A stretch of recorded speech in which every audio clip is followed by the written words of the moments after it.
Bentornati sul canale, dalla Fara e da Fuz. Oggi, come vedete, non siamo in nessun castra longobardo. Questo video infatti viene caricato su un'altra playlist, quella delle esperienze ricostruttive. In realtà è il tentativo di seguire una promessa fatta molto tempo fa. Avevamo detto che avremmo impiegato più energie nel mostrarvi come lavoriamo dal punto di vista ricostruttivo.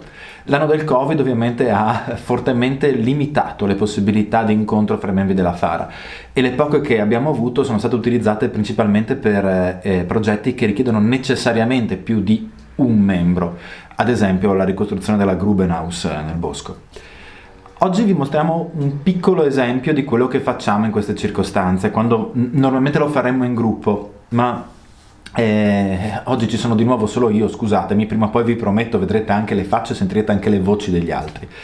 In questo video vedrete ricostruire una punta di freccia, niente di eccezionale, un elemento di corredo abbastanza diffuso nelle sepolture longobarde. Alcune premesse fondamentali prima di iniziare, prima che vi lamentiate o che qualcuno si lamenti con voi per quello che vedrete. Questa incudine, questo martello, questa forgia non sono storiche ovviamente. Oddio, questa incudine ha una certa età, ma sicuramente non longobarda. La questione è che qui stiamo discutendo di ricostruzione e non di archeologia sperimentale. Quindi noi qui utilizziamo degli strumenti che sono manuali, che sono paragonabili agli strumenti dell'epoca, ma che non sono gli strumenti dell'epoca.